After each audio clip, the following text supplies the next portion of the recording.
Melendez, and I am a member of Melina's chapter, DC Metro Area chapter of NACOPRW. I grew up in New York City, so it's always good to come back to New York City, although now I live in Virginia, obviously. So we are going to talk about the women's issues. Oh, here we go. I knew I had one of these. That's me, not her, okay? Let me tell you just a few pointers about NACOPRW, and then each person will tell you specifically about what's happening locally with NACOPRW, okay? NACOPRW was founded in Washington, D.C. in 1972, so that was 45 years ago.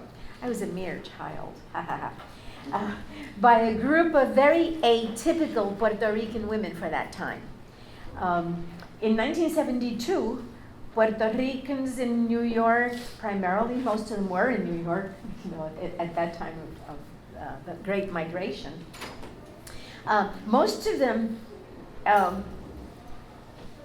had begun to make some progress, okay, in New York City, and I was able to go to college and start teaching, and I started teaching exactly in 1972 when NACOPRW was being formed. I didn't know anything about NACOPRW, but we were still a very poor segment of the population in New York City.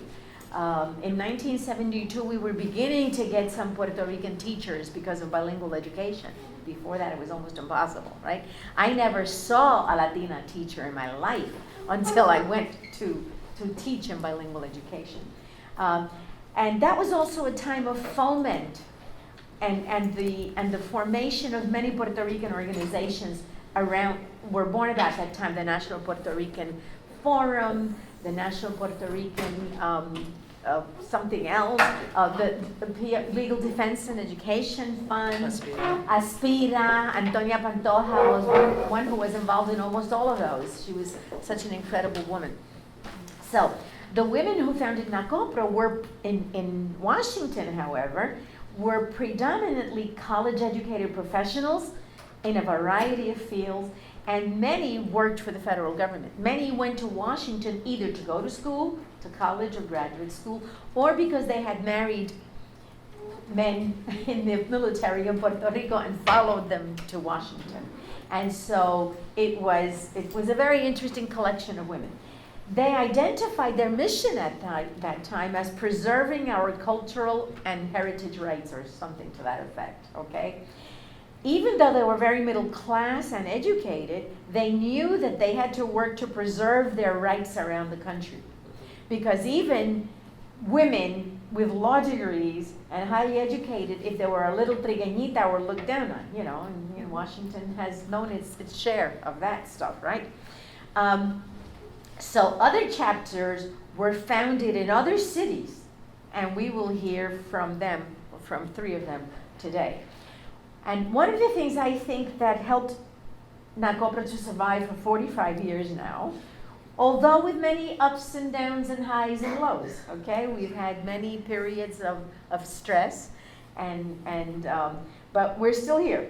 And one of the things that helped us was that the national chapter does have a charter that we all abide by. We all have to abide by the national charter. But other than that, they at least my experience with NACOPRW, each chapter then responds to its local needs in its own way, okay? Which is as it should be. They're the ones who know it. But they also then, in the best of times when we've had good leadership and we all can come together, we come together to work at the national level on issues that affect Latinas and Puerto Ricanas and women, okay? If I make any mistakes in all this, you guys will correct me, right? Absolutely. Which is fine. I'm not proud. Okay, now, NACOPRW members reflect the political spectrum of Puerto Rico and the U.S., all right? All of them. Independentista, Estado Librista, what's the other one? PNP, okay? That is Estado Librista, right? Anyway, all of them, okay? And some of them are totally apolitical. You know, they just do their own thing. But we have all come together. I'm going to go back and say a big but in capital letters. We have all come together on the need to do what we can on behalf of Puerto Ricans on the island and the diaspora. Okay? Everybody agrees. Even the people on the island weren't always very receptive to us New Yorkers and others, okay? But now they know that we're on their side too and that we want to help and we want to work together. So through all of this, women's agendas includes some of the items that are most critical to them, all through our chapters. So I just want to give you a couple of statistics before we move on. Why do we still need women's groups? And why do we still need a NACOPRW and NACOPRW chapters? And we're going to have to start opening more NACOPRW chapters in places where there are now more Puerto Ricans who weren't there before, okay? So, there's a group in Washington that's a wonderful research group called the Institute for Women's Policy Research. They look at all the research, they look at all the policy that is being promoted and passed, and they analyze it for its impact on women. And they're scrupulous about breaking down that research by ethnic group and racial group and so on and so forth. So they issued a paper recently that state that, now you're going to be taken aback by this because I said, what? It's going to take white women to catch up with men in pay rate. For women the white women to catch up with men in pay is going to take till, are you ready? Write this down, 2056. At the rate we're going, they will not catch up until 2056. However, for Latinas, want to take a guess how long it's going to take us? Anybody want to take a guess? 2007. Pretty close, pretty close. 2,248. 2248 is the first time that we may, if things keep progressing a little bit, to approach parity. So clearly, this includes all the undocumented women who are the worst off, okay? But it also includes many Puerto Ricans who have not yet caught up with white women or with all women. Because you know which group of women is doing the best in all of this? African Americans. No. Asians. Yeah. Asians. They already are much closer to the white paycheck than white women. Okay, so women, including Puerto Ricans, need what? Education, affordable health care, child care, a living wage, clean air, etc. And we need it now, not in 2248. Or even in 2056. We need it now, okay, for our children. So, they're going to tell us about some of the issues that they're focusing on and some strategies they are using and or contemplating and recommending that we all work on together. And so I am very happy to, I'm always a leftist, so I'm going to start on my right. And I'm going to ask Amaris, and I'm asking them to introduce themselves because they can do it better than I. Amaris. Okay. Hello, everyone. My name is Amaris Hernandez. I'm president of the Philadelphia chapter for NACOPRW. I've been in NACOPRW for at least 10 years. Yeah, they pulled me in when I was very young, and they nominated me for a position. So, part of NACOPRW, we have committees like Sara was saying. We have a national kind of structure, and we have local structure. And I'm part of the advocacy committee, and we kind of take a look at this issue with Puerto Rico, and we discuss it. And some of the things we thought about was that we can't tackle everything. I mean, when you look at this is a huge issue. It affects a lot of different facets. So I think our focus is healthcare and education, because those are very much impactful of women. And on a local level, those are two things that we are currently very much involved in. So in Philadelphia, I don't know how many, how much you've heard about this, but there's something called an air bridge crisis, where Philadelphia has a huge heroin and opioid epidemic. Dr. Oz, a couple weeks ago, just did a segment on it where he kind of did a whole walkthrough of the facility. So there's a certain area in North Philadelphia, which is a big Latino population of Philadelphia, where there is an area of where this crisis is, where a lot of people go, and it's become kind of a huge health concern. In terms of the air bridge, there's an issue where some of the political people, like mayors in Puerto Rico, are sending some people who, addicts for treatment to Philadelphia. And it's kind of like a one-way ticket, like, hey, go get treatment, So what happens is there's treatment facilities and then there's rehab facilities. And we have an issue where, there's several issues around this, but essentially when people are coming here, they're not always getting the support that they need. And there's other issues around, having the documentation when you come here, applying for Medicare and Medicaid. There's a whole kind of investigation into some of the facilities. Some of them, the ones that do good treatment, they do it really well. They're helping people, but then there's other facilities who are kind of taking advantage of that whole system, and they're kind of leaving people to fend for themselves, and it's just growing. It's just making the crisis a huge ordeal. So we're very much involved in these talks. We've had meetings where we've brought in state, Congress, DHS, Department of Transportation, all the key players to kind of come in and discuss how can we resolve this. And there are a couple, things here. First of all, obviously Puerto Rico doesn't have the capacity to support some of this, and they're cutting some of their health care. So your first thought is, why do they have to send these people to Philadelphia for treatment? And obviously it's because they don't have the resources to be able to, to support that. Another thing is there's not a real good system in place to document, who's coming over and making sure that when they get here they have the resources they need, so that we can help the people actually get treatment. So there's a whole process that needs to be identified, and state and local people have to work together to create that kind of system. So there needs to be more collaboration between the legislation in Pennsylvania and Puerto Rico to begin those dialogues, because it's been a huge issue.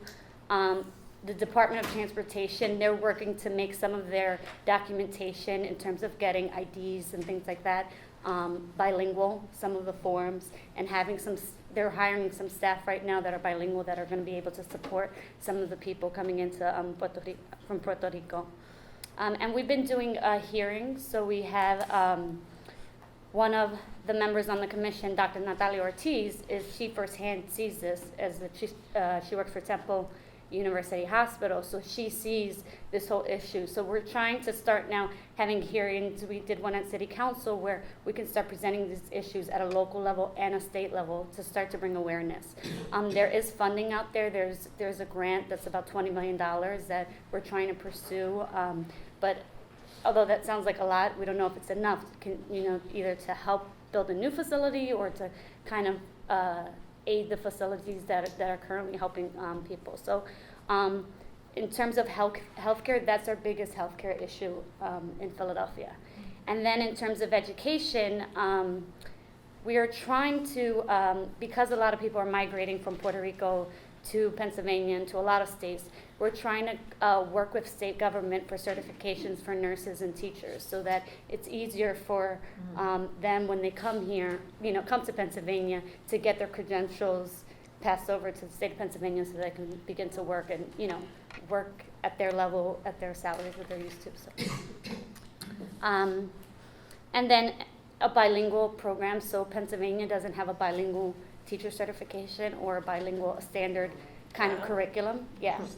So we're not trying to reinvent the wheel. A lot of states have good programs. So one of our initiatives is to work with New York and Chicago and some of those states that have that and get it implemented. I will say that Governor Wolf, the governor of Pennsylvania, is very much involved in Puerto Rico. He, for the Governor's Affairs Latino Commission, they reached out to him when the debt crisis first we started talking about this last year, and he actually wrote a letter to President Obama at the time and said, hey, help Puerto Rico restructure their debt, which we thought was a huge support, from the state of Pennsylvania. So those are the things we're working on, on the local level, and of course they align with the national, in terms of healthcare and education, Thank you. Continue. Let's all keep in mind that one of our biggest issues today is what can we all work on together as a national group, irrespective of our political perspectives, okay? So we certainly heard some here that we could work on. I also want to welcome and thank the brave men who joined us this morning. It's very important, and remind us all that there's been long research that shows if you want our children to have good education, educate their mothers. Educated mothers make sure that their children get educated. Take care of their mother's housing, and their children will have. So we have to make sure that we improve the quality of life for Puerto Rican women, and all women, but our interest here is Puerto Rican, and then our children will be much better off, right? Okay, next we are going to hear from Deborah Lopez. I got your name right, right? Okay. Con cada cara se me olvida más, así que. Gracias, Sara. Thank you. My name is Deborah Lopez. I'm president of Chicago chapter. And what our chapter has been able to do is create a community of women of varied life experiences. And although they come from different backgrounds and different experience, what brings us together is a set of core values. And that is what brings us together to move on various issues and on various fronts in Chicago. I wrote some remarks that I'd like to share with you and hopefully give you a sense of what the Chicago chapter is and has done and plans to do. So 3 points is how a community's history, in this case Chicago's Puerto Rican community history, has informed the direction of our organization. So, and also who leads it is very important. And thirdly, some examples of some action steps that we've taken. So as Sara mentioned, that in 1972, NACOPRW National was formed in Washington, D.C., and a year later, in 1973, the Chicago chapter was established. It was established on, I think it's important to put into context in that decade of the 1970s. It was established at a time, it was on the heels of national movements, of civil rights movements, Martin Luther King, Cesar Chavez, various national movements. And in Chicago, there was a lot of social unrest. There were the riots, a lot of discrimination, blatant discrimination. Those who had come to Puerto Rico obviously were faced with racism and needing to get, acclimated in a new country. And so all of this creates the conditions to organize and form networks and support services. And the Chicago chapter was able to begin in that direction. Also, so you have that brewing, this social activism. You have organizations in Chicago such as the Young Lords and Latin American Defense Organization who were very instrumental in Puerto Rican community victories. So naturally, again, so we have this women's group who, in some way or fashion is also putting, their 2 cents in at the table as well. So I share this historical background because the Chicago chapter is guided by this history. We're guided by this history of community struggles that give us a point of leverage. It gives us a point of leverage to affect change and, most importantly, speak truth to power. We don't back down. We sit at the table and we say what needs to be said.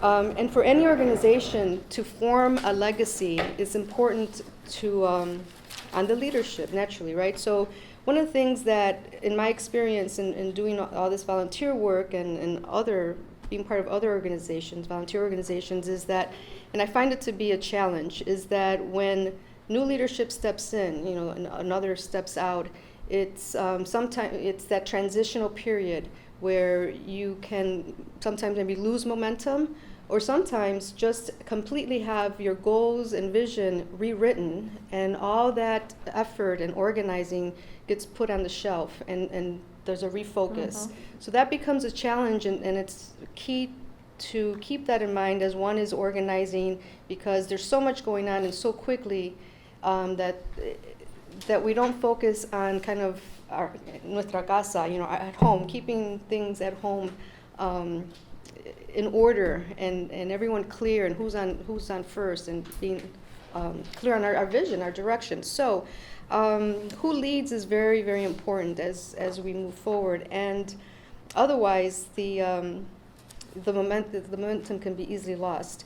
So for several years, the Chicago chapter has been very fortunate to be led by women who have an immense amount of experience in social activism, and then not only that, but have then also moved on to perhaps get jobs in government. So we have a strong group of women and a network that are knowledgeable of the complex systems, whether it's government, private sector, community. So we're able to bring all those elements to play, and naturally, of course, without saying, our community, our frontliners, our grassroots. So more recently, some of the things that we've focused on, the Chicago chapter has to promote our Puerto Rican identity. And actually, I shouldn't say more recently. I mean, that's always at the forefront. I mean, that's a given. Anything that we move forward, it's about our strong cultural identity. We focus on biculturalism, the importance of that. And we do that so that we don't become invisible, so that the Puerto Rican woman doesn't become, or Puerto Ricans in general, become invisible under, let's say, the generic name of Hispanic or Latinos. And I don't need to go into detail, you understand what I mean by that, we're not, in other sessions I was listening that, but where do I fit, soy trigueñita, I'm not black, I'm not white, so we have that. Those who do not know us, they don't know where to put us, right? So a strong cultural identity and promoting that is extremely key, and we make that a point all the time. So we've led advocacy efforts at the national level. We have joined forces with others to, for example, release the longest held political prisoner in the United States, Oscar Lopez Rivera, who will be coming home next week. We've been a part of that. The women every month, at the last Saturday of every month would meet with our signs and to create awareness and attention to that cause. That human rights cause. And we've also focused in 3 areas. As Amaris said earlier, there is so much going on, right? And so I find it hard to sometimes pick. It's like, okay, it's education, it's health, it's La Crisis de Puerto Rico, it's just so much, right? So, and I began to notice in Chicago, women would come up to me and say, yeah, I know you guys are real active, wow, I want to learn more, but what do you do, So I kept hearing, but what do you do? I know you do scholarships, right? And you had this event, but so what I did was then I coined the tag. What we do is education, policy, arts, and culture, and that helped. And that pretty much, in a very broad sense, says what we do. So within those areas, we've given each of those areas different emphasis, depending on what's going on and the need, right? So, but now with the humanitarian crisis of Puerto Rico, it's forced us to pause and shift and say, well, maybe we can't do this. Maybe we shouldn't put our efforts raising money for scholarships right now, because we want to focus on how we can help Puerto Rico and those who are coming here to the States. So we've been able to be flexible in that way. Not all groups are able to do that, but in this case, that has brought us together, this crisis. So we've been able to also position ourselves, so in that context of the crisis, we've positioned ourselves to be strong advocates at a legislative level, working with other organizations to do your standard things that you all have heard about, signing up on the petition, calling your congressman, depending on what the legislation is out there. And I sometimes find it it's like a petition, really? Does that really work? It does. It actually does. Calling your congressman, are they really gonna, it's one phone call, But they Amaris. count them. Right. I mean, do they really count? Is that person really counting? Yes. But it's actually true. I mean, I admit I'm one of those I'm not. I'm more action. I just rather just go over there.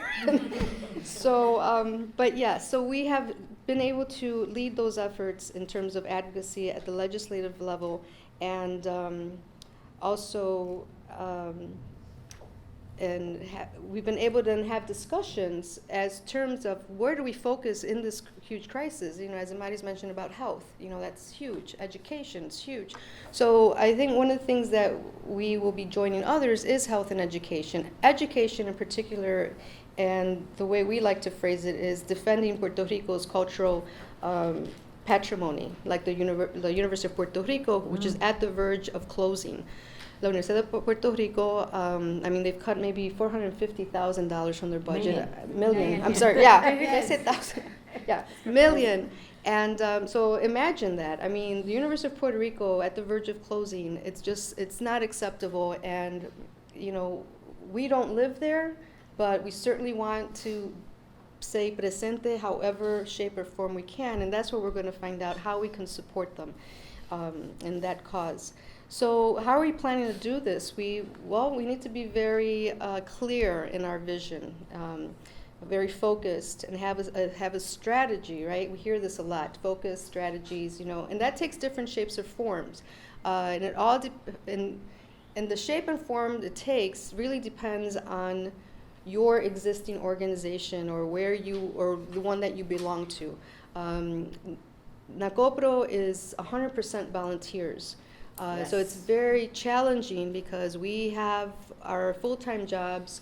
Many of us are taking care of our aging parents. We have some of us have grandkids. We have, husbands and compañeras, it's a whole lot going on in our lives, yet we have managed to, identify a group of women who have a little extra energy and cut out a little extra time and make that sacrifice, un sacrificio, to come together and figure it out. And so what I'm advising is that when you're out there, part of an organization and organizing and mobilizing is that you need to take stock as to what you have, your resources, and be very realistic. If it's only a press conference that can be done, well then so be it. It's a press conference. I've been in a position where I want to do a lot with my chapter network and membership, but it's impossible, so it can get frustrating.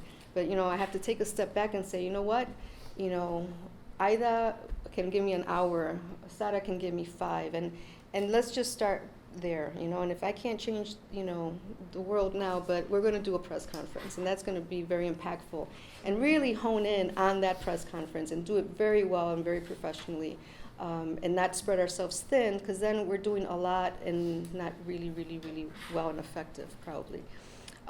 So lastly, I'd like to share some course of some action steps that we find are really fundamental. For example, we're preparing an information campaign to consistently disseminate information regarding the crisis in Puerto Rico.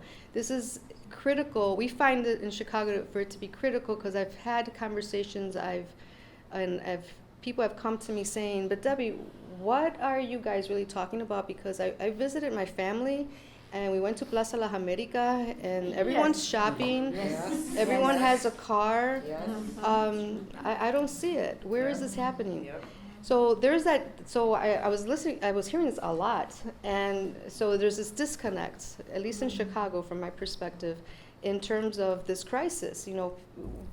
People to get on board, it needs to touch home, right? So then on the flip side, I have friends who have, nephews in Puerto Rico who can't graduate because there isn't a teacher to provide that last credit course. I have another family whose father was very, very ill and can't get specialized treatment because there are no doctors, or they're waiting 3 months to see a specialist. So then there's, so it's definitely a socio-economic, issue here that we need to, that's why inform, and we're thinking of probably rolling out facts and very, crisp, to the point, 1, 2, 3, and just roll it out maybe once a week or once, depending, and because we also have to keep the temperature of what's actually happening on the island legislatively, what's really, and sometimes you got to move really quickly because the governor de Puerto Rico decidió algo, or the president of the United States did something, or things like that. So information is critical. And defining the narrative, we're going to define the narrative as a humanitarian crisis. The politics that polarizes this issue is can be detrimental. As Sara mentioned, we come from different beliefs on what the island should look like and be and its direction. However, this is without a doubt, it's a humanitarian crisis when people can't get health or education, et cetera. So that's how we're going to define the narrative. Also, coalescing with national organizations is crucial. In Chicago, we're very fortunate to also, for years, be part of the Chicago Puerto Rican Agenda, which is a group of leadership in Chicago that meets once a month, similar to, honing in on specific issues. And the crisis is one of the issues within that. And out of that then comes a national Puerto Rican agenda that then takes nationally what everyone is doing and funnels it so that we're speaking with one voice, which also, again, is crucial and very difficult to do, but so far it seems to be working. And also, the other thing I've been hearing a lot is that people don't want to get involved in politics. I have a group out there of women who say, yeah, but that's like when the Oscar Lopez release, that wasn't easy to get people on board. But our executive board was clear to demonstrate strong leadership and say this is the right thing to do. And there were some that said, I'm out. Esa política, yo prefiero, your other social events. And I'm finding a lot of that. I shouldn't say a lot of it, but what I want to do is include them, right? So how do we include them is by hosting more social events. And so we're now going to start doing more using arts, music, and theater to convey our message. And so in August, we're going to bring Angel Vasquez de Puerto Rico, who has a monologue that does just that. It's a comedy, but he interjects Puerto Rican historical figures, Julia de Burgos, Roberto Clemente, etc. And that way, we're capturing a different audience that may have never heard of NACOPRW or even, la historia de Julia de Burgos, por ejemplo. So that's something that I think we're going to be doing a lot more, which used to be done. I'm not reinventing anything. If we look back in the days. And so lastly, very importantly, is maintain communication with our women network in Puerto Rico to be in alignment with what they're doing and their needs, and so we can work together. And just bring a community dialogue together. Similar to what's happening today in Chicago, we'll bring a group of women to have a dialogue and set a course of action. Thank you. Because I forget everything, I want to make a point before. Otherwise, I'll forget it again. But when you said that people in Puerto Rico say, "What crisis? It doesn't look like there's any crisis here." I was there in December and had the same experience. But guess what? Because the crisis in Puerto Rico is affecting different groups of Puerto Ricans differently. Rich Puerto Ricans will continue to be rich. Poor Puerto Ricans are now even poorer, and there are some in between who are affected also disproportionately. Guess what? Happening here. When we lose the Affordable Care Act, who's going to get hurt? Those on Medicaid, those on CHIPS, those who depend on support. Those of us who have good jobs with good health insurance are still not gonna have to worry. We don't think, we, you know, unless they decide to then really go out for the big money and charge us so much that none of us will be able to afford it. But we have to remember that all these crises affect different people differently, and we have to worry about how it's going to affect all Puerto Ricans, both here and there. Okay, sorry. No, no Go problem. for it. Michelle Centeno is the president of the National Puerto Rican. Well, first vice president on the national level. I'm sorry, the first vice president on the national level of NACOPRW. And the president of the New York chapter. Okay, important lady, yeah, yes. We all are important women. And I believe of the four of us, I'm the oldest member, or longest member of NACOPRW. You corrected that because you know I'm older, right? Okay, No, all right. but it's the longest member. Yes. And Deborah's mother also is one of the longest. Deborah's mother and Amaris' mother is also, the three of us are the longest standing members of NACOPRW. Oh, wow. I want to say 30 years. I've been a member of the New York chapter, and it's been a great honor. I first was introduced to NACOPRW by our mentor, Alice Cardona. And first, let me back up. My grandparents came over from Puerto Rico on both sides in the 1920s, 1925 and 1927. And my parents were born here in New York. So was Alice. Alice Cardona was born here in New York the same year my parents, 1930. And I was, and my siblings and the rest of the family were born here in New York. So, Third generation. yeah. And I have to say, you know, we started out very humble and wound up when I was 13 that my parents were able to buy their own home in Queens. So I grew up, you know, my teen years in the suburbs. Upward mobility, folks, right? No, stop. So what was happening in the Bronx, what they were talking about, don't worry about it, the South Bronx with the fires, I didn't know anything about that. I was totally disconnected from that. The Puerto Ricans that were living out there in the South, we had no clue as to what was going on with the young laws or anything like that.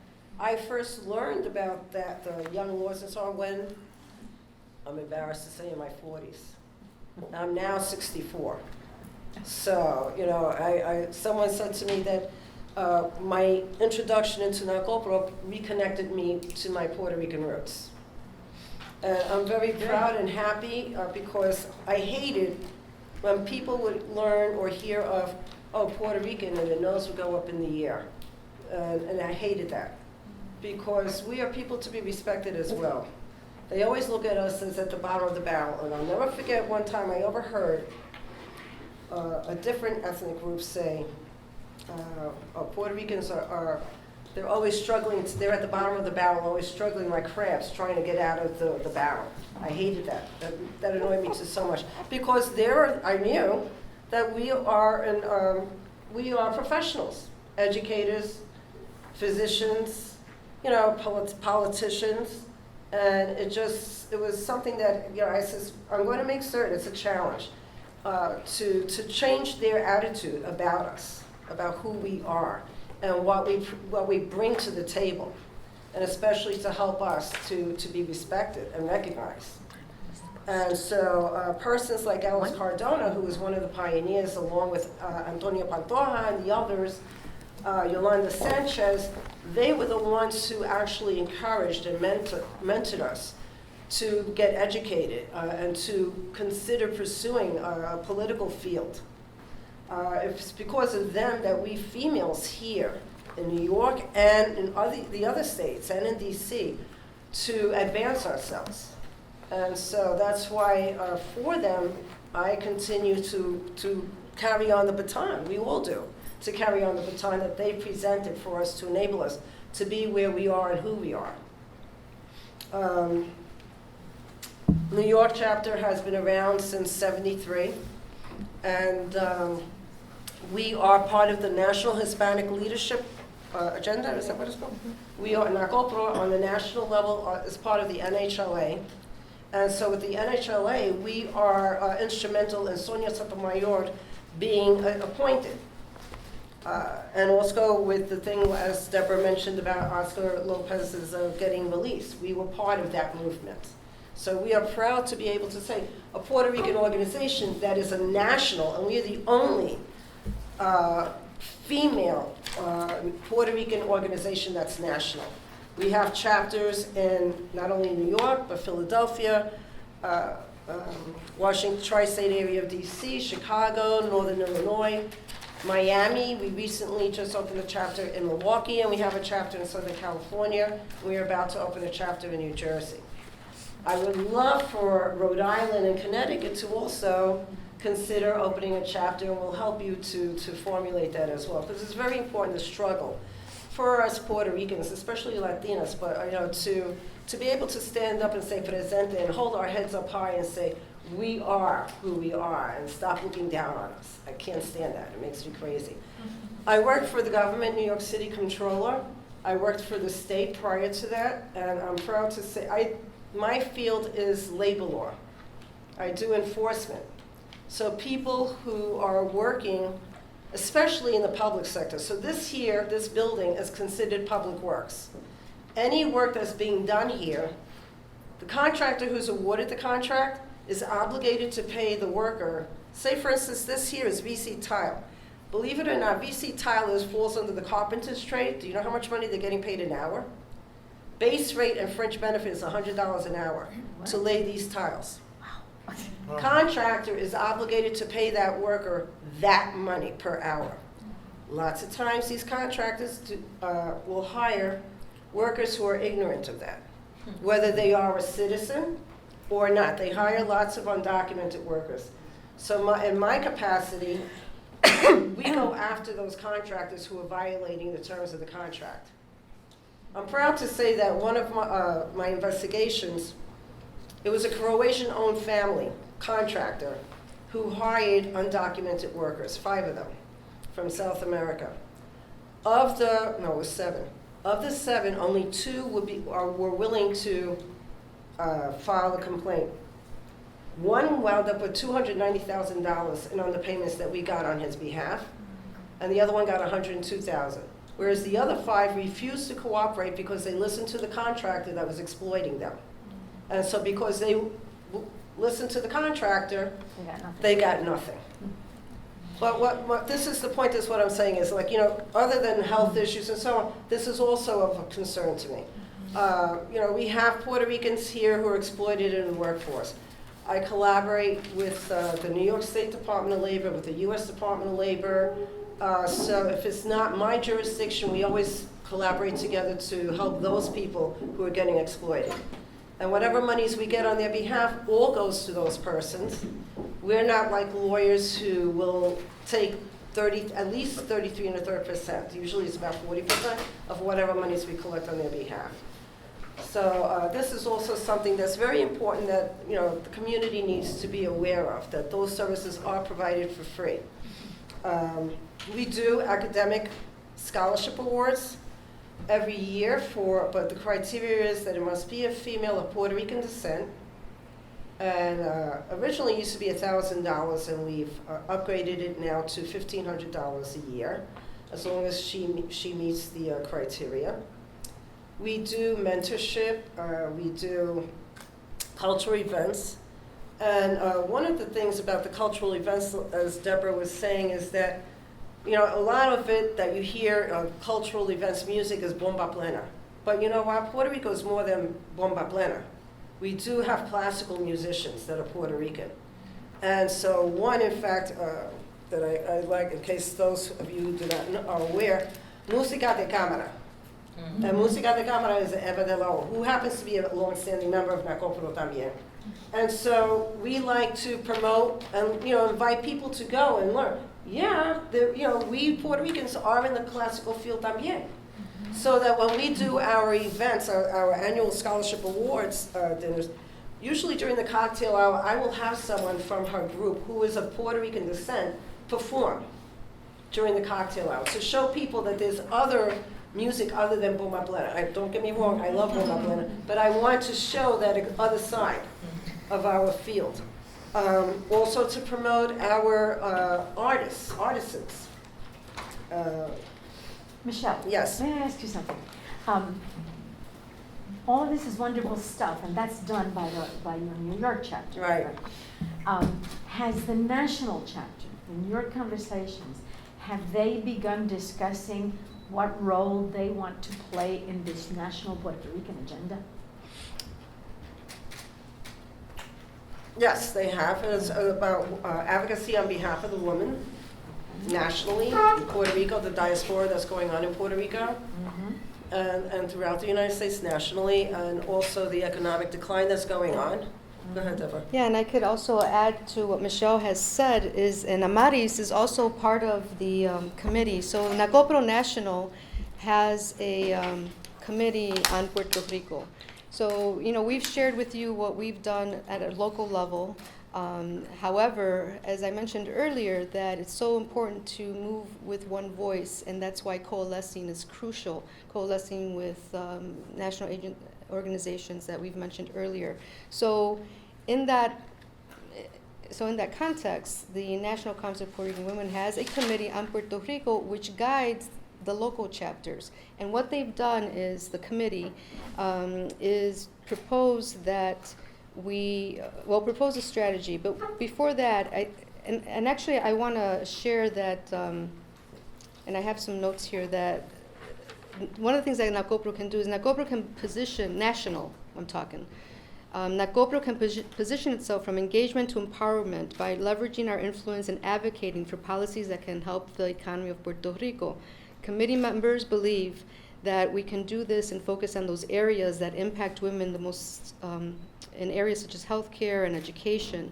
And because, for example, you know, in a crisis like this, we had in Chicago chapter invited an attorney and civic leader, Vilma Reveron Collazo, I believe. And in her talk, you know, she stressed to us that in a crisis like this, the most vulnerable are our women, our children, and the elderly. And, you know, and I quote her, she says, "La crisis tiene cara de mujer." That was very impactful to hear that. La crisis tiene cara de mujer. And that's why the national, NACOPRW National, through its committee, is going to propose a larger strategy for each of our chapters to follow. Because again, we're all volunteers and we can't provide direct service, but as a collective, we can use our electoral power to influence and coalesce and promote legislation on behalf of Puerto Rico. And this can be done in a nonpartisan way, and like many other women groups do. And we can start by developing a strategy to address those issues and hone in on what impacts women the most. And although these have been, I don't want to take more time. No, go Am I ahead. okay? Go ahead. Okay, so What I'd like to do is ask, are there people from other NACOPRW chapters here? No, just Melina. Washington. Do you want to say anything about what we're? oh, trying I'm to- sorry, Melina is also on the committee. Yeah, of- okay. No. No, I don't have okay. anything to say, Okay. except that we're just working through the committee on issues with Puerto Rico, to see how we can best serve, especially any issues that affect women directly, because that's what we do. We work to promote and help women. And so if anyone is in the DC area, please send me an email. But please just contact us. If we can form other chapters, that would be great, because we're trying to build a coalition of Puerto Rican women across the U.S. so we can come together and really promote and help each other out. It doesn't matter your political views, religious views. It's just about coming together and helping each other out and supporting each other. Thank you. And I'm going to go a little bit off script here for a minute to say that one of the things that we've been talking about earlier was that the National Puerto Rican Agenda is now ready to start accepting members, dues-paying members at different levels. And I think one of the things we should all do is join at whatever level is appropriate for us. Because for them and Centro to continue to support these efforts to help us bring together groups from all the Puerto Rican communities, That takes a little bit of money, okay? Number one. And number two, that they do have an ambitious program for social media and communications and so on. So whatever you're doing, please send it to, they will tell you again whom, because I forgot, but just send it to them. Does she have a particular email address? Rosa? Yeah, go to Gotcha. National Puerto Rican, just type that in, and a website is going to surface. Okay, go to the National Puerto Rican Agenda website, and it's important to send them information about what you're doing and when, because, for example, if some of us are traveling someone and you're going to have an event, we might be able to stop in and lend some support, right? But this way, everybody knows what everybody else is doing, and we can take ideas from one another and help one another. Okay, enough from my commercial. One other thing I want to stress is, it's very important for us as Puerto Ricans to be registered to vote. Oh, yeah. That is our really strong point, because we're the only Latin or Spanish, I don't know how you describe Puerto Ricans, but Latinos, we are the only legal Americans who have the legal right to vote without having to become a citizen. We're natural born citizens. And a lot of us are not voting. We're not using that power to vote to put in place what we want that will benefit us. A lot of Puerto Ricans who have that right aren't exercising that right. And that's really needs to be enforced, put it out there. That's true, but let's not get an inferiority complex about it, because the Americans in general have a very low voter participation rate. But we've got a lot of... Yes, but we have many issues to fight for. Yeah. Yes. I have a question about what organizations you all are in conversation with from the island itself. Like, I'm just wondering, curious, I have no idea, so I'm wondering how those conversations are happening and what their priorities are. To anyone. I don't know much about that, do you? So when Puerto Rico, as far as Chicago chapter, so we have, we've been in communication with students from the University of Puerto Rico, and we keep in touch as to, their fight over there. We also have, a network with women who are involved in their own politics out there, different views, and also healthcare. And they all belong to their, own, they organize themselves out there. Also, of course, the Oscar Lopez Rivera, there's a very strong contingent over there as well. We have two of the founders of NACOPRW, I think they were both founders, living in Puerto Rico now. So we've been in touch with them, and we've told them what we're doing, and they're very pleased that we're trying to work on that. And one of the members of the board of NPRA is very well connected in Puerto Rico, Gretchen, I can't say, Sorita, whatever her last name is. Yes. She's in and out of Puerto Rico and talking with them all the time, and I think she brings back a lot of information also. To that point, though, yeah, we would want to start a Puerto Rico chapter, something we've always There talked used to about. be one. Yeah, there used to be a chapter but in it Puerto died. Rico. Yes. We Two, did a actually, conference, I think maybe 4 or 5 years ago in Puerto Rico, and we Yes. started to build those connections with some of the people, and it was a great conference. It was really well attended. But kind of like what Deborah said, because we operate locally we have our own kind of connections with, our resources there. So And Amaris reminds me that one of the, an issue about starting a chapter in Puerto Rico, I mean, there's various issues. One, by no means do we want to be seen as going to the island and saying, hey, this is what you need to do. Absolutely not. They won't let us. So first they won't let us, so we'd be, yeah. But so, the NACOPRW structure, it was established in Washington, D.C. In the context of the United States, not Puerto Rico. That's, although we're all Puerto Rican, we need to be cognizant of la mujer puertorriqueña que vive en Puerto Rico. That's a reality that they live day in and day out. And certainly what Chicago chapter does frequently is, is in communication. Whenever we're there, we exchange ideas and always look for ways of how we can partner. Edwin? If I can I was going add to mention that in the program, there was a session, there were a couple of sessions that were more oriented towards people who have this that their organization's sole purpose is to be in connection with Puerto Rico. For example, Senadores, led by a person from DC. Estaba Entrepreneurs, Entrepreneurs. And then there are all kind of solidarity people that have connections to Puerto Rico. There was a woman from the Kids Count that have an Institute of Data. There was a demographer that works with the nonprofit sector.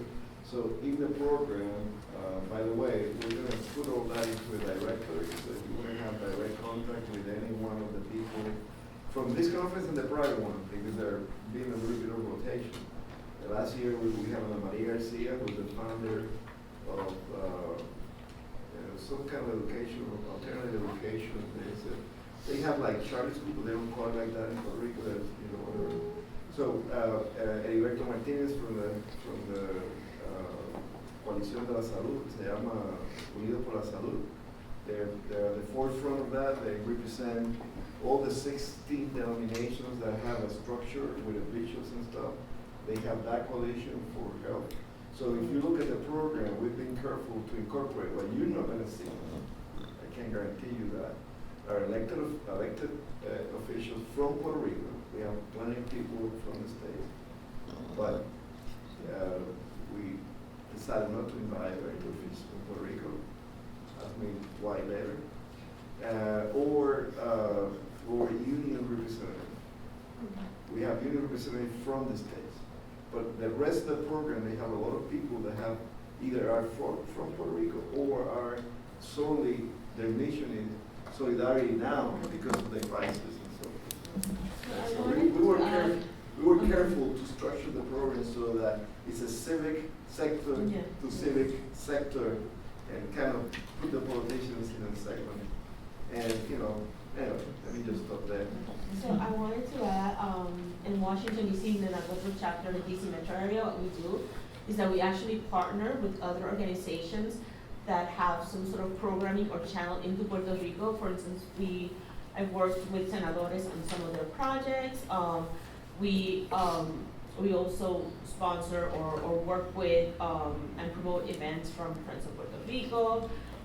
We work with the LULAC, Avenue Council on Women Economic Empowerment, and they are trying to do a project to help women in Puerto Rico. So we don't necessarily have ties to one particular group in Puerto Rico, but we do work with organizations that already have that set and structure to help them if what they're doing is aligned with our mission and our goals for our local chapter, which is so empower women. And the chapter in Washington, I think, has a unique role to play in all of this because we're there in Washington where the policy happens, okay? So we can be, and we're trying to become, something of a resource for many of your groups. When you need to go to Washington, maybe we can offer you information. Maybe we can introduce you to people. Maybe we can go with you, okay? So that you will always have access to somebody who knows the ropes in Washington, which is very important, okay? And I would like to ask all of you, because we've been trying to say, okay, Puerto Ricans come in all political colors and sizes and everything else, right? So we're gonna have to find something that everybody can support, no matter what political position you come from, and other kinds of differences. And I keep hearing, and I agree with this, health and education, health and education, health and education. There's more. It's not that there aren't more things, but we can't do them all, right? So, is there anyone here who disagrees that these are two things that can bring us all together to work on them? Just recognizing the accomplishments and the leadership of Puerto Rican women, Evelina Antonetti, Yolanda Sanchez, Alice Cardona, Josephine Nieves, Maria Camino, Antonia Pantojas, just that. I mean, we just lost Miri Colon recently. Just recognizing the incredible leadership roles that have been played by Puerto Rican women in the States is, I think, enough to unify all sectors of the Puerto Rican community. That's a good point. But we need to unify to do something. And that's what we would like to get. I'm sure Edwin is looking for that kind of coalescing of, yes, we can all put some resources into this, not money necessarily, but people resources. Yes, we can all do what we can for this. Yes, please. I think that kind of what you're doing is probably, because I am a politician, is the right thing. Because one of the things that I learned is that basically all politics are local. So when you go into my office, I am Democrat, but I don't ask you what your political affiliation is. I don't, and if you tell me what it is, then you are Republican or whatever, it doesn't matter. Because my job is to serve you.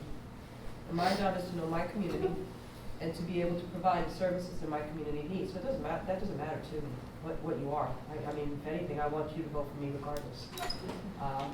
Right? Right. So, I've crossed the line once in a while. all politics are local. So by focusing on the local issues, it doesn't matter of what you're waving or what your ideologies are. It's just knowing that your community is healthy and well. That is the critical piece. So figuring out what it is in your community, that's the most important. I think you've got it. And I think probably, this is what I do personally, is celebrate not the person at the top, but the person that's on the ground working. Because at the end of the day, it's that person that's on the ground that's pulling out all the people from their homes, getting them to that meeting, getting 10 individuals to come in and learn about the issues that are at stake to organize. That's the one that's impacting truly the community. That is where change really happens. So I've had people approach me, oh, how do I get, well, why don't you start with your local school board? Why don't you go to your local Democratic or Republican, wherever you are, go there and offer to make phone calls, offer to, stuff envelopes. Those are social networking opportunities which you have. And very honestly, that's where your greatest leaders come from.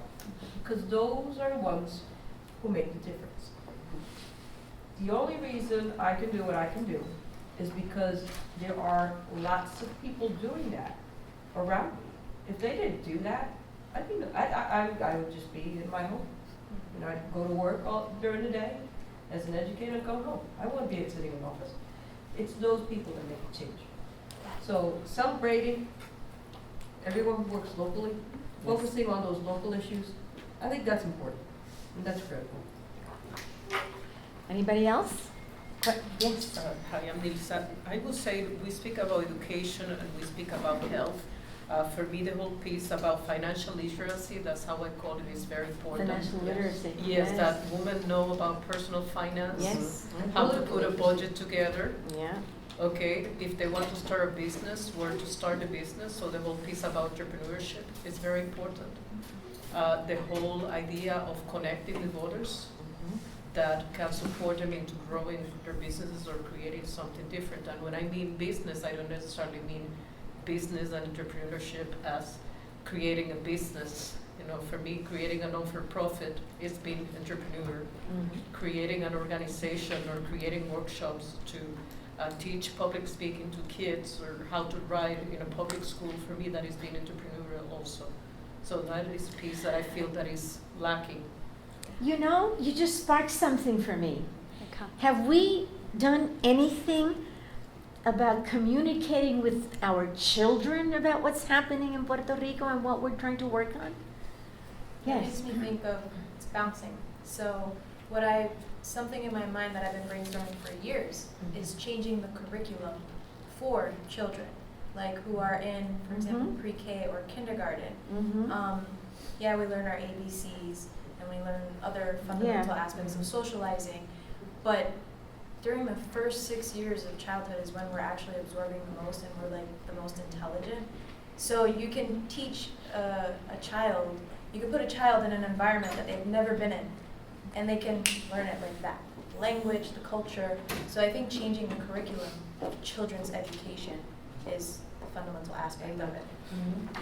How would we do that? What would you add to that curriculum? Well, I know a girl. Her name is, what was the book I read? It's Okay to Tell. It's a book, the title is called It's Okay to Tell. Essentially what happened to her was really sad. She was like abused by a nanny in her home. Her father is like a very rich lawyer in Florida. What she did was she shifted all of that anger and resentment and she turned it into a curriculum for children. Wow. And she's been promoting that curriculum for, I went to the University of Miami and that's how I met her. I met her on campus. She was promoting the curriculum as well as her book and spreading light into dark spaces. And what she did was with her team of people, and I'm sure that her father's finances helped support this as well, but she created a kindergarten curriculum and she's already implemented it into several public schools, probably private schools as well, I don't know, within South Florida. I had a conversation with her in 2013 or 2014, but at the time I was working for the New York State Assembly. So when you have rules and regulations, immediately you're halted. You know, you can't be a lobbyist, you can't, in terms of legislation or sponsoring. So, you know, I let her know, you know, I'm at a place where I can't really help you promote that sponsorship, but I let her know that it's awesome. Like, continue to do what you're doing. And it sparked the idea in my mind. So now I'm not working for them, so it's still there. It's a seed planted. And now you're talking about that, and that's right. I think we should all go back and think some more about how to bring our children along with Yeah. what we're trying to do, because I think maybe we don't talk to them enough about everything we're doing every day. Yes? Yeah, I did want to definitely capitalize on what you just said. For me, like, as an educator, because that's my primary hat, it's education. I feel as though No Child Left Behind and that whole agenda has taken this country in an absolute wrong direction. It has pulled the education system away from those things that really matter in society. Kids are not learning about how to become civically engaged in their community. They're not learning this, taken out of the curriculum. So I think that sometimes maybe I'm being facetious, you know, just very negative here, but I just feel as though they pretty much created a generation of ignorance around what is politics, what is policy, and therefore we want to know why is it that people don't vote? Because they don't know what they're voting for. That's true. They don't know what they're voting for because it's not taught. So, you know, why are you going to vote? People are afraid. They might vote for the wrong person. So, you know, being able to bring that back to the classroom, these are the people who make decisions that affect your life. You should know what they're doing. You should be able to hold them accountable. You should be able to move policy and have a knowledge of how policy goes forward. Thank you, Sarah. Well, Debbie wanted to add something? No, go ahead. Good afternoon. My name is Neisa Alcina. I chair the Puerto Rico Task Force for the Hispanic National Bar Association, and I want to congratulate your organization again for having recently received the Puerto Rican Bar Association Northern Ireland Award. Thank you. My question is focused on the nonprofits that work with women's services in Puerto Rico. Are there any particular ones that I'm sure many are suffering, but are there any ones that you work with that you think that we should consider about helping to donate, because perhaps, you know, their social services are being impacted, there's domestic violence. For example, you mentioned entrepreneurship. I know the Centro para Puerto Rico that focuses on women's entrepreneurship is currently suffering, and like Calderon, the former governor, is out there trying to get more grants for it. So do you work with any other organizations there? I'm glad you brought that up. It's one of the, actually recently our executive board, Chicago chapter, had a discussion on that. I was in Puerto Rico. I was able to participate in La Protesta Nacional on May 1st. And there I had some discussions, and it sparked that idea about, at least Chicago, from my perspective, is identifying nonprofits in Puerto Rico where we can support, help, whatever that means, whether it's haciendo una colecta de supplies aquí en Chicago para mandarla allá. I mean, I don't know. It's in my brain stage, but definitely at least Chicago is looking to do that. and partner. And also, I'd like to add, you mentioned entrepreneurship. You know, it was sad to see how the island is, I mean, it's just, you know, los puertorriqueños are like gone. And I was happy to hear, there was a couple people I spoke to who live in the States and are looking to figure out how to go to Puerto Rico and start a business again. What that looks like, we don't know, but again, it's to que sea en Arecibo y hacer you know, a pipeline. If it's a bread and breakfast, you know, to help the little restaurant that's there, and to do those connections, but to help those who are there economically somehow. But then that's an effort from people who are living here in the States to go there and start helping the businesses over there and the entrepreneurial piece of it. One of the women who was around, I don't know whether she was hands-on involved in the founding of NACOPRW, but has had many relationships with it. Retired to Puerto Rico, and now she has her own small family foundation. She is a philanthropist. So later, you can give me your information, and I will put you in touch with her, because she knows all the others working in philanthropy in Puerto Rico. And then I have another friend who used to work here at the Ford Foundation, who is there now, and she knows all the other people. The nonprofit sector in Puerto Rico has never really achieved its full potential. Okay, both the foundations as well as the nonprofits. It has a lot of work to do. But there are good people there still working on trying to make a difference. Yeah. Okay, are we finished? Anybody else have another question or comment? Then, how many are hungry? I just want to mention, NACOPRW does have a national conference. We didn't really talk about that. That's right, yes. So we have a national conference, and we do it in, each one of our chapters might host it. So last year it was in Milwaukee. That was a lot of fun. So this year it's actually in the Bronx, In New the York. Bronx? Yes, Yes, so we're it's the last Bronx. weekend in That's October. It's going to be at Hostos Community College on Saturday, October 28th. It's going to be an all-day series of workshops. And Friday evening, the New York chapter, we always have our annual academic scholarship awards in the Bronx. Last year, we gave Edwin Melendez a recognition for all that he's done. Yeah. And so this year, our welcoming reception is we're combining it with the two for that Friday evening at the Tosca Marquis. But Saturday will be all-day workshops at the Hostos Community College. That's great. Yeah, and that's like, we get members from all of our chapters there. Right. And that's one way where we can promote like a lot of what we learn in the summit there, and things like the financial literacy and entrepreneurship. We like workshops on different facets, so it's really fun. Well, I don't know about the rest of you, but I'm ready for lunch, right? But before we go, let's thank our panelists. And thank you for being here. And thanks to Edwin for all the stuff that he helped us with. And one thing is, you're all here, so it's telling that, you're one of those who are very active, but, encourage others that they don't need to be at a conference, they don't need to be picketing, there are so many ways of participating, whether it's quietly or loud, but as long as they're informed and doing something. My grandmother, 93 years old, her contribution is maybe making a phone call to say, hey, did you know, this is happening? That's it. Right. So every little bit counts. And we're all going to go back and become members of the National Puerto Rican Agenda, right?